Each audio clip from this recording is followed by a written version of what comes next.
What's going on, guys? Just got through eating at my favorite place, Blue Moon Pizza there. People having a good time out here. And after every meal, big meal, it's nice to take a walk, right? So I thought I'd do that. Talk a little bit about this game yesterday. My thoughts after getting, 8 hours of sleep. And I'll do good, bad, and ugly game recap Monday of the Georgia Tech Louisville game, because I need to watch the game on TV, take notes, make an educated response. But from where I'm standing now, I see a lot of Tech fans with this very fatalistic outlook, or a simplistic outlook. So a lot of people down on Haynes King. If you watch the post-game show, which, speaking of that, we only did the post-game show on my channel last night because we had some technical difficulties with Mark Rogers' channel, the voice of college football. About 30 to 45 minutes after every game this season, C-Dog and I will be doing a post-game show on Mark Rogers' channel. We'll have a link for that in the description of the video. Back to Haynes King.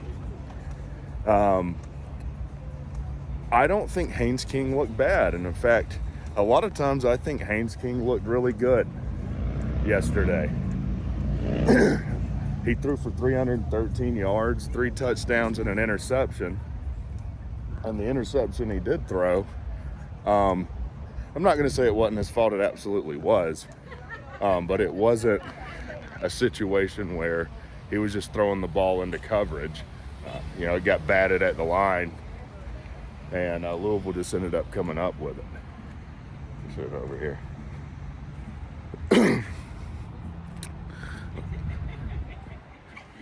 Sorry. Felt like this guy was following me. You know how people are. What I said last night on the post-game show was, I felt like toward the end of the third quarter, into the fourth quarter, the moment got a bit big for Haynes King. He became very hesitant at times, and he wasn't quite as crisp as he needed to be, or as quick with some decision making. Now, does that mean, just put Zach Pyron in, this is a solution to all our problems? No, and that's what I'm talking about, where that's, I think, a very simplistic outlook. For us to be successful this season, it's not just, put this player in, make a change at quarterback. That's not the solution to our problems at the moment. Other thing, and this kind of hurts, and this is a learning experience, I think, for the staff and for the coaches. We really thought we had that game in the bag at halftime. I mean, hell, I know I did. Thank God I didn't really have an opportunity to get on here and make a video at halftime, because I'd look real dumb right now. That being said, I don't play for Georgia Tech. I don't coach for Georgia Tech. What was it? King said in his post-game press conference, the feeling in the locker room was that we really just had that game in hand at halftime. We scored 4 times in a row. And hell, we scored explosively. Chase Lane took off for 50 yards? When we had several explosive plays for 4 straight touchdowns. Had an interception going into half. Missed a 50-something yard field goal. That's not a big issue. I don't expect someone to bang out a 55-yard field goal. But with that being said, we did miss a 33-yard field goal. And that you got to expect you can hit a field goal within 40 yards. I mean, that's got to be automatic. And that's what I'm saying. This is a learning experience. We're getting better. I'll have to go back. I mean, I'll go back and watch the game, but I feel like some of that feeling of we had that game in hand, 28-13 last night, permeated from the coaches a little bit. I have to think that. Now, I wasn't in the locker room. I have no idea. That's just kind of what I feel in my gut. Now, credit to Louisville. You know, I talked some mad trash to these Louisville boys, and credit to their team. I do think Louisville's a pretty good team. I still don't know how good, because I don't know how good or bad Georgia Tech might be. But Louisville's got a lot of speed. Louisville does have some discipline issues. They had I think they had 79 yards of penalties last night. And I think they had one interception before the half. But Louisville's got a lot of speed. I can tell you that. They're a very fast team.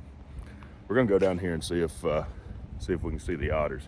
But Louisville's a very fast team. Jamari Thrash is a good ball player. Now, I guess does that change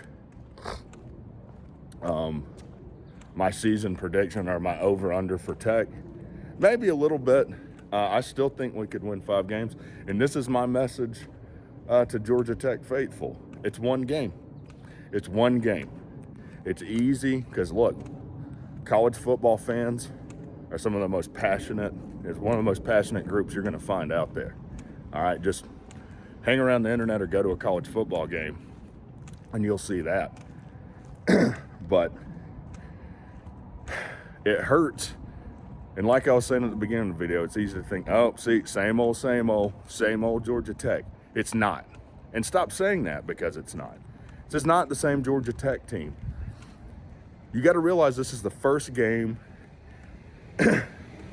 for all intents and purposes, almost brand new staff, minus Chris Winkie, Andrew Thacker,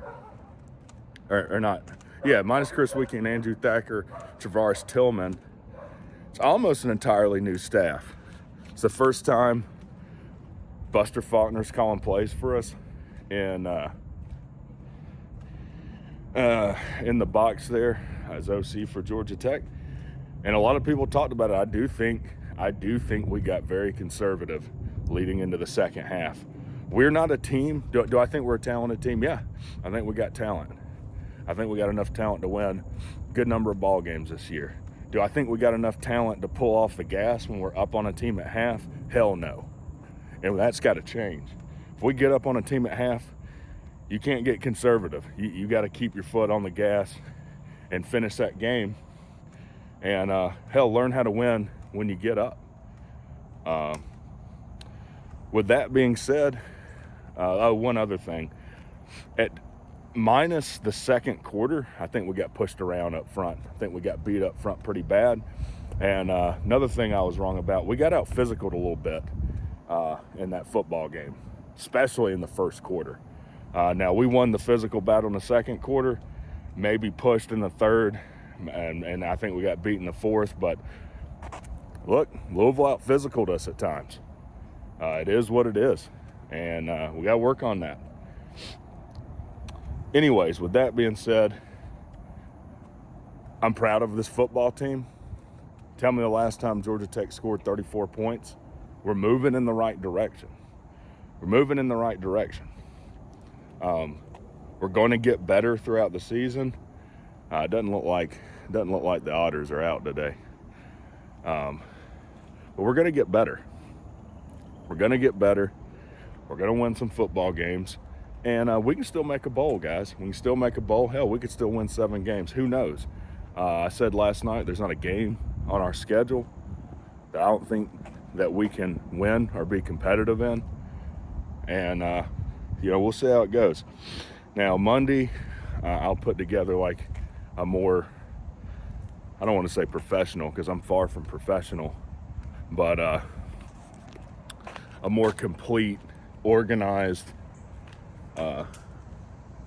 game breakdown, what went wrong, what went right. And I'm going to do a members only video and kind of talk about some interesting things I saw behind the scenes. If you want to become a member, there's a link in the description of the video. And there's a join button right below the title of the video.